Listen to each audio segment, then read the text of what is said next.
कृष्णा तीरे कोकिला केली किरे गुंजा पुंजे देव पुष्पादि कुंजे कंपो ग्रीवौ क्षिप्त बाहौ चलन्तौ राधा कृष्णौ मङ्गलं मे भवेताम् अतिशि कुसुमो पमेकान्ते यमुना कूलकदम्ब मध्यवर्ती नवगोपवधू विलासशाली वनमाली वितनोतु मङ्गलानि परीकरीकृत पीतपटं हरिं शिखे किरीट नदीकृत कन्धरं लकुटवेणु करं जलकुण्डलं पटुतरं नटवेशधरं भजे भजे वसन्तं नवनीतचौरं गोपाङ्गनानामधुकूलचौरम् अनेकजन्मार्जितपापचौरं चौराग्रगण्यं पुरुषं नमामि श्रीहंसं च सनत्कुमारप्रवतीन् वीणाधरं नारदं निम्बादित्यगुरुं च द्वादश गुरुन् श्रीश्रीनिवासादिकान् वन्दे सुन्दरभट्टदेशिकमुखान् वश्विन्दुसङ्ख्यायुतान् श्रीव्यासादरिमध्यकाचपरिता सर्वान् गुरून् सादरम् हीनिं वार्कदयानिधे गुणनिधे हे भक्तचिन्तामणे हे आचार्य शिरोमणि मुनिगणे रामेक्यपादाम्बुज हे सृष्टिस्थिति पालक प्रभवना हे नाथ मायाधिपे हे गोवर्धन कन्दरालय विभो मां पाहि सर्वेश्वर कस्तूरी तिलकं ललाटपटले वक्षस्थले कौस्तुभं नासाग्रे वरमौक्तिकं कणतले वेणुकरे कङ्कणम् सर्वाङ्गे हरिचन्दनं सुललितं कण्ठे च मुक्तावले गोपस्त्रीपरिवेष्टितो विजयते गोपालचूडामणि भक्तिभक्त भगवन्त गुरु चतुरनाम बपुए तिनके पदवंदन किए नाशत विघ्न अनेक नाशत विघ्न अनेक।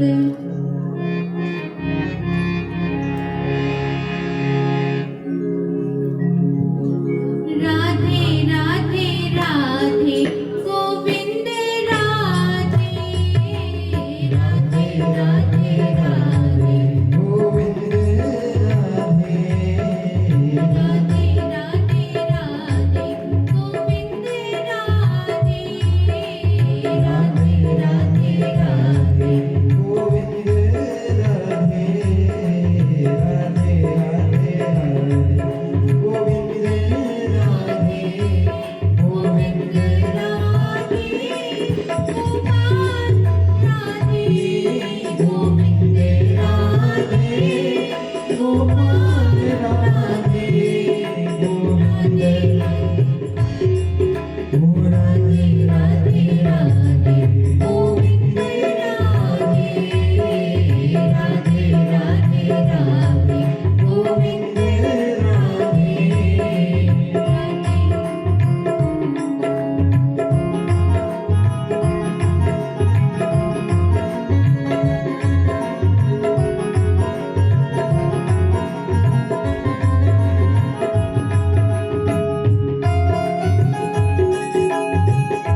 राधे राधे गोविंद राधे राधे राधे राधे गोविंद राधे गोविंद राधे गोपाल राधे गोविंद राधे गोपाल राधे राधे राधे राधे गोविंद राधे राधे राधे राधे गोविंद राधे राधे राधे राधे गोविंद राधे राधे राधे राधे।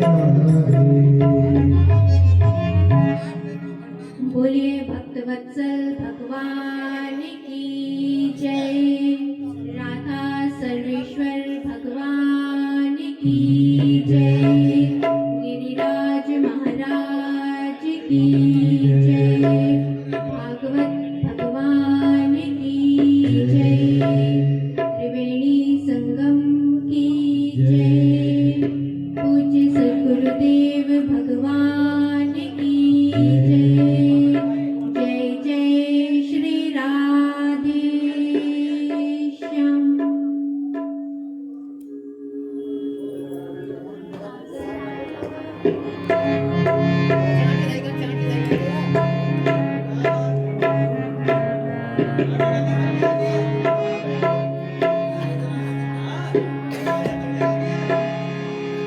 आसरा इस जहां का मिले ना मिले आसरा इस जहां का मिले ना मिले मुझे तेरा सहारा सदा चाहिए आसरा इस जहां मिले ना मिले मुझको तेरा सहारा सदा चाहिए आसरा इस जहां मिले ना मिले आसरा इस जहां मिले ना मिले मुझको तेरा सहारा सदा चाहिए मुझको तेरा सहारा सदा चाहिए चांद तारे फलक पर दिखे ना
दिल में इशारा तेरा चाहिए, आसरा इस जहां का मिले ना मिले, तुझे तेरा सहारा सदा चाहिए, सहारा सदा चाहिए, आसरा इस जहां का मिले ना मिले, आसरा इस जहां का मिले ना मिले, मुझे तेरा सहारा सदा चाहिए, मुझे तेरा सहारा सदा चाहिए, मुझे तेरा सहारा सदा चाहिए।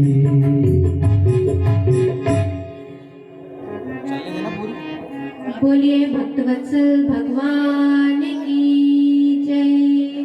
जय जय श्री राधे श्याम। कल हम लोग भागवत की कथा में श्रवण कर रहे थे कि सूत जी ने सौनकादि ऋषियों को बतलाया कि कैसे कथा का श्रवण करना चाहिए, और भागवत धर्म अर्थ काम मोक्ष चारों पुरुषार्थ को प्रदान करता है।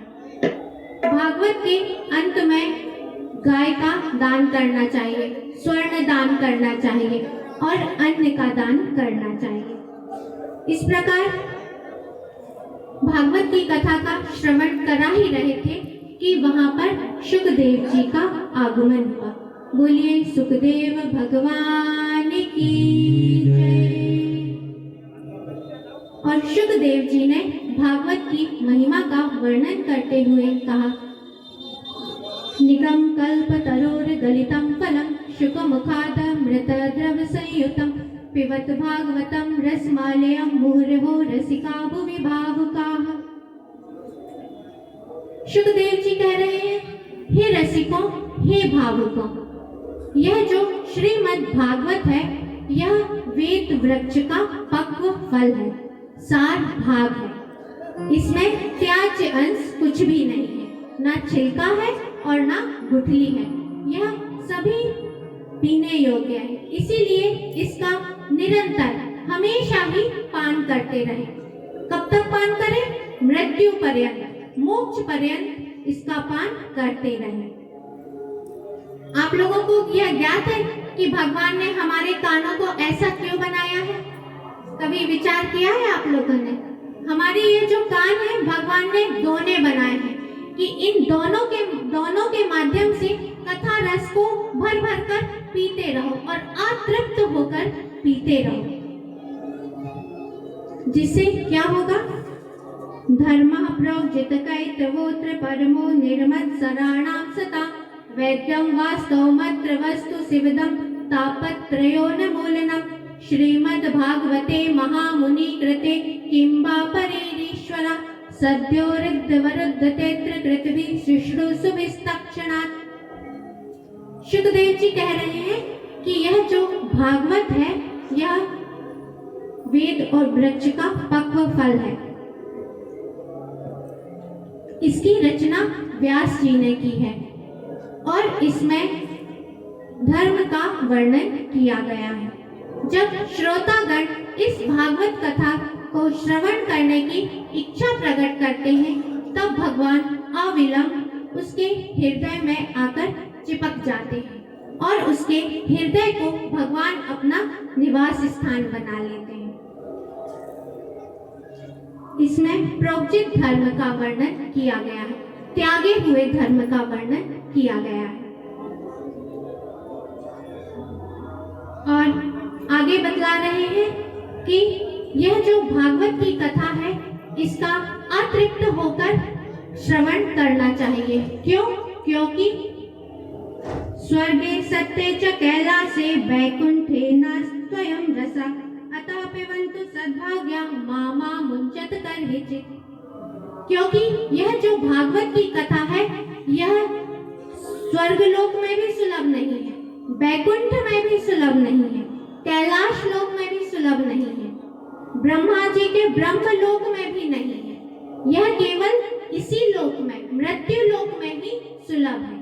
इसीलिए इसका खूब छप कर पान करो और इससे कभी भी तृप्त नहीं हो, हमेशा ही अतृप्त होकर इस कथा का श्रवण करना चाहिए।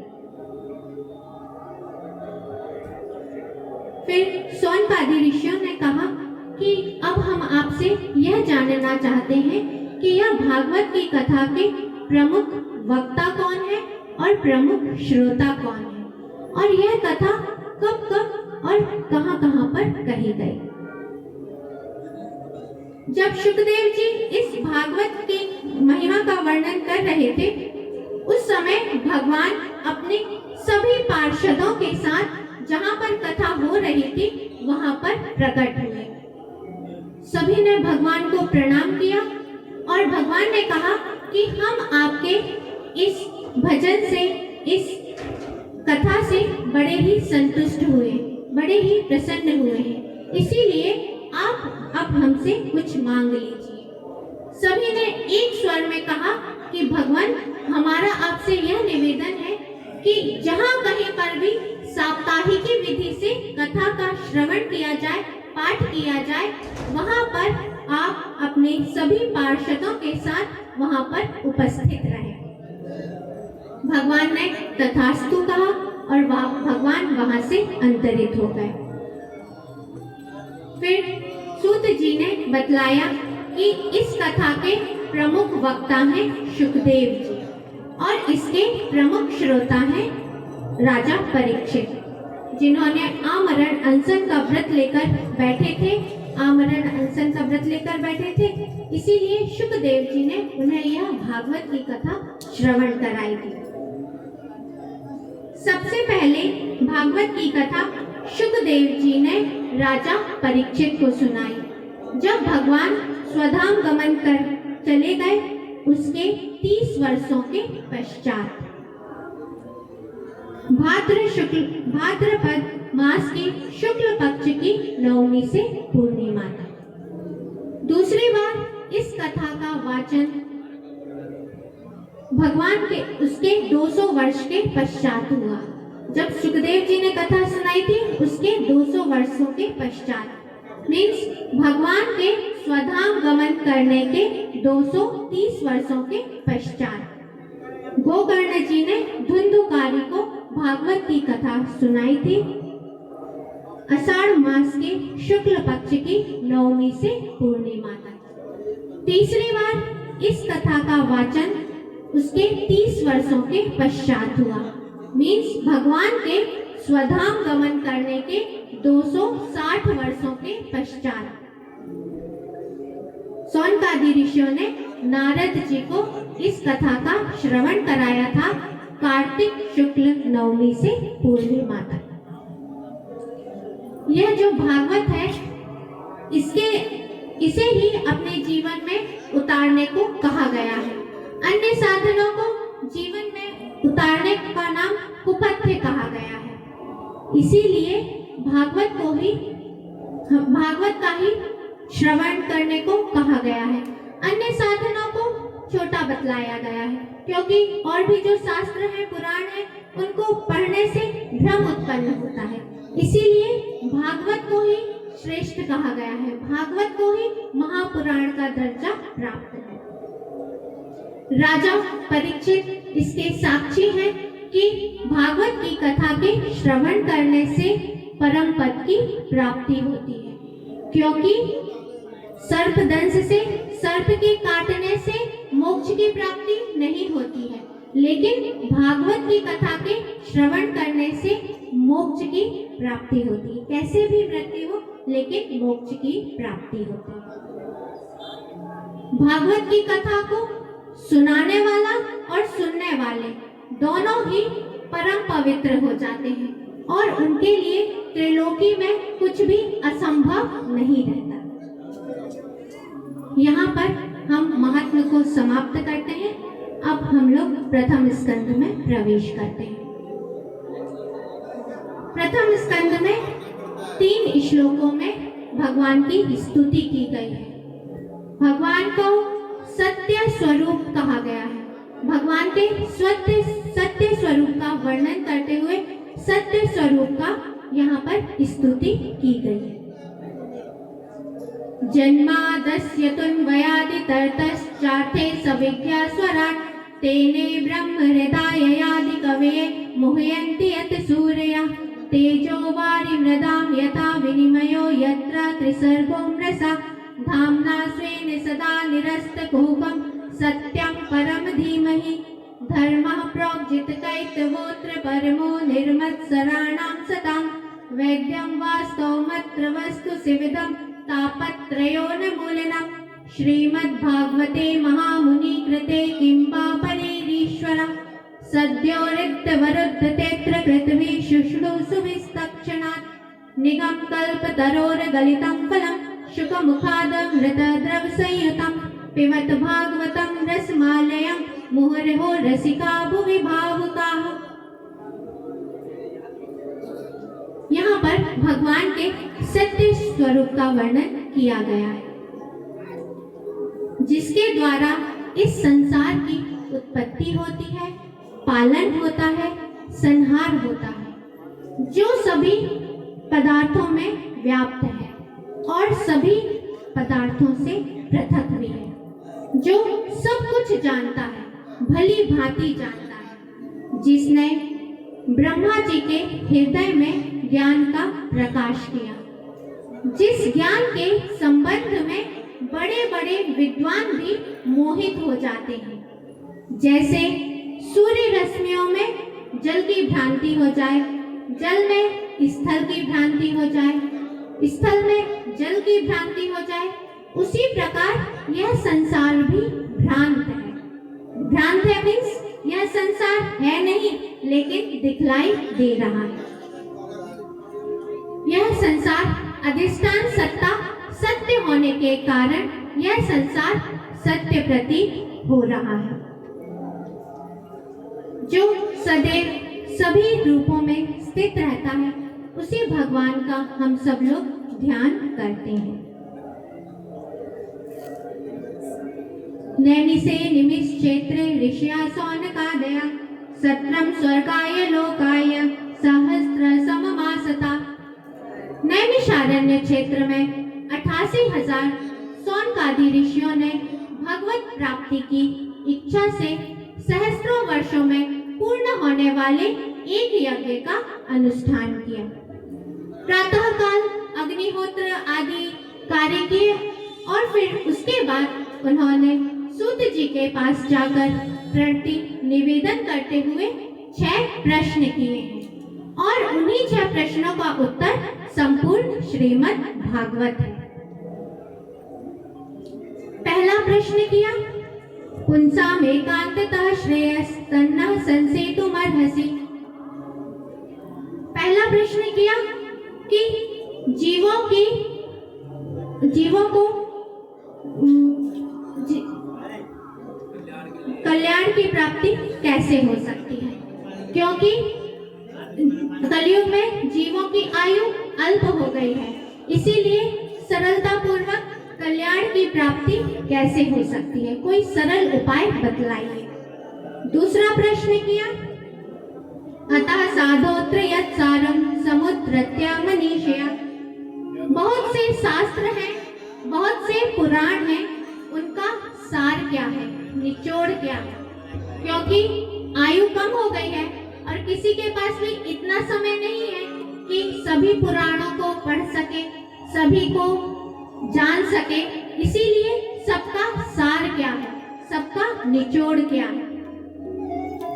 तीसरा प्रश्न किया, सूता जानासि भद्रं ते भगवान् सात्वतां प्रति देवक्यां वसुदेवस्य जातो यस्य चिकीर्षया।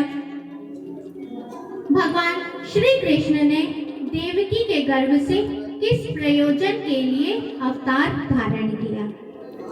चौथा प्रश्न किया, तस्या कर्माण्युदाराणि परिगीतानि सुरेभिः।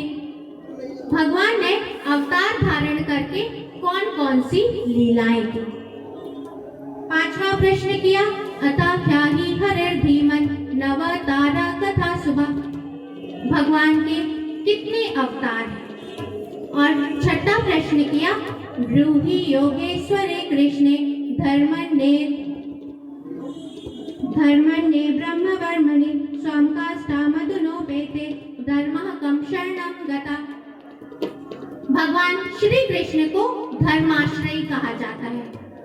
जब भगवान श्री कृष्ण स्वधाम गमन चले गए तब धर्म किसकी शरण में गया?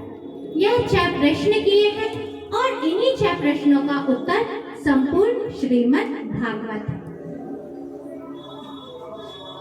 फिर प्रथम स्कंद के दूसरे अध्याय में भक्ति की महिमा का वर्णन किया गया है कि यह जो भागवत है यह एक रहस्यात्मक पुराण है और इसमें भक्ति की महिमा का वर्णन किया गया है कि निष्काम भगवान से भक्ति होनी चाहिए।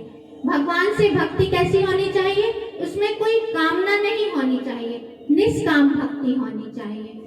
और जब निष्काम भक्ति होती है तब भगवान उसके हृदय में उपस्थित हो जाते हैं, प्रकट हो जाते हैं। फिर आगे कह रहे हैं सूत जी, सवै पुंसाम परो धर्म, कि यह जो धर्म है यह अर्थ प्राप्ति के लिए नहीं है। अर्थ भी किस लिए होना चाहिए? धर्म के लिए, ना कि भोग भोगने के लिए। यहाँ पर जितने भी जीव हैं उन सभी में भगवान समान रूप से हैं। जैसे कि काष्ठ में अग्नि सभी जगह व्याप्त होती है लेकिन दिखलाई नहीं देती है।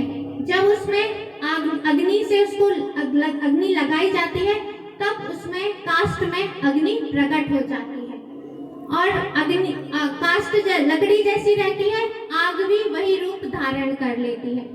यदि लकड़ी छोटी रहती है, पतली रहती है तो अग्नि भी पतली और छोटी दिखाई देती है।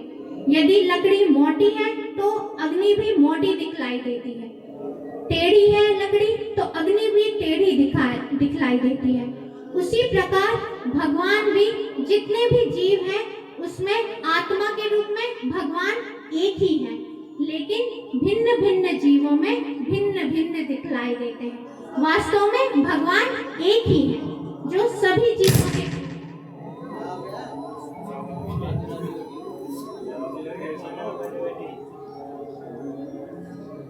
श्री राधे। भगवान सभी जीवों के अंदर आत्मा के रूप में स्थित है। फिर आगे भक्ति की महिमा का वर्णन किया कि समस्त वेदों का सार है यह श्रीमद् भागवत की कथा है। पूछा था ना प्रश्न कि समस्त वेदों का सार क्या है, तो बतला रहे हैं कि समस्त वेदों का सार है यह श्रीमद् भागवत की कथा। फिर अवतारों का वर्णन करते हुए बतला रहे हैं सूत जी कि भगवान का सबसे पहला अवतार सनकादिक के रूप में हुआ है। सनकादिक 4 भाई हैं, सनक, सनंदन, सनातन और सनत कुमार। भगवान का दूसरा अवतार वाराह के रूप में हुआ है। वाराह के रूप में भगवान ने अवतार धारण करके पृथ्वी का उद्धार किया। पृथ्वी रसातल में थी तब भगवान ने वाराह रूप धारण करके रसातल से पृथ्वी को लेकर आए थे। भगवान का तीसरा अवतार नारद के रूप में हुआ है। भगवान का चौथा अवतार नर नारायण के रूप में हुआ है। तप के आदर्श को प्रस्तुत करने के लिए भगवान ने नर नारायण का रूप धारण किया है और आज भी भगवान बद्रिकाश्रम में नर नारायण के रूप में आज भी भगवान तप कर रहे हैं। भगवान का 5वां अवतार कपिल के रूप में हुआ है। सांख्य शास्त्र का वर्णन करने के लिए भगवान ने कपिल का रूप अवतार धारण किया। भगवान का 6वां अवतार दत्तात्रेय के रूप में हुआ है। माता अनुसुईया के यहाँ भगवान विष्णु के अंश से भगवान ने दत्तात्रेय का अवतार धारण किया है। भगवान का 7वां अवतार यज्ञ पुरुष के रूप में हुआ है। भगवान का 8वां अवतार ऋषभ देव के रूप में हुआ है। ऋषभ देव के रूप में भगवान ने अवतार धारण करके परमहंस के आदर्श को प्रस्तुत किया है।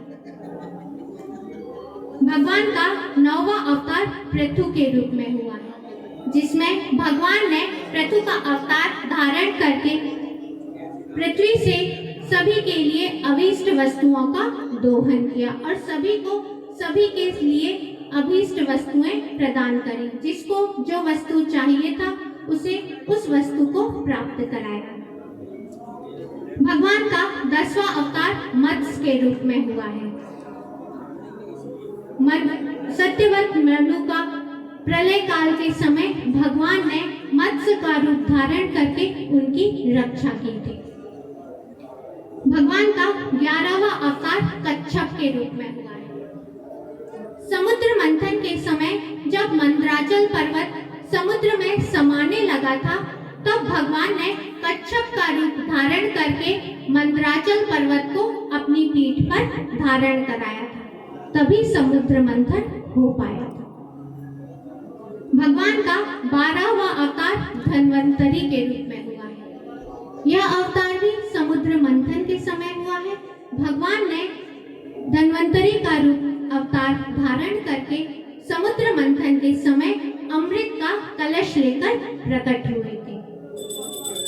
भगवान का 13वां अवतार मोहिनी के रूप में हुआ है। मोहिनी का अवतार धारण करके भगवान ने दैत्यों को मोहित करके देवताओं को अमृत का पान कराया था। भगवान का 14वां अवतार नरसिंह के रूप में हुआ है। प्रहलाद जी की रक्षा करने के लिए भगवान ने नरसिंह अवतार धारण किया। भगवान का 15वां अवतार वामन के रूप में हुआ है।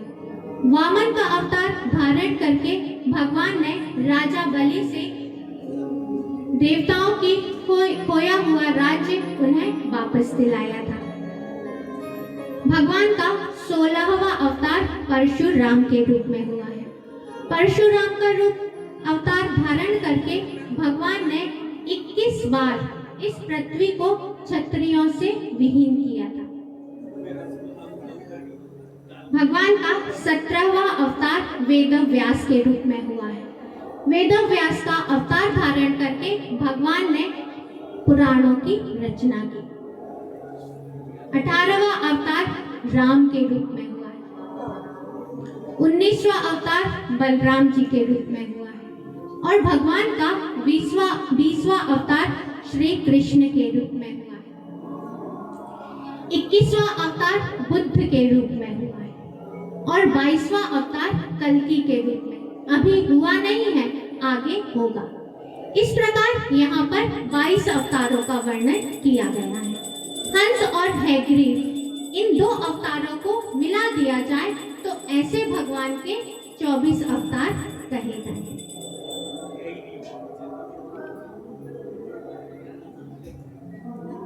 सूत जी कह रहे हैं, सौनकादि ऋषियों एते चांसः कला पुंसाम कृष्णस्तु भगवान स्वयं इंद्राणि व्याकुलं लोकम म्रियन्ति युगे युगे।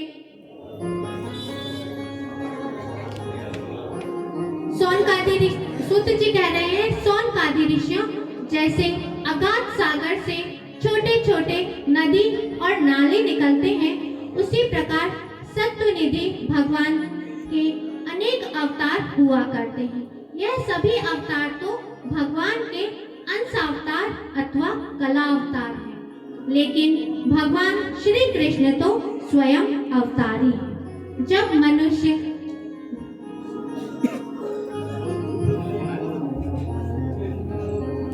जब मनुष्य व्याकुल हो उठता है, तब भगवान अनेक रूप अवतार धारण करके लोगों की रक्षा करते हैं। बोलिए भक्तवत्सल भगवान की जय। जय जय श्री राम।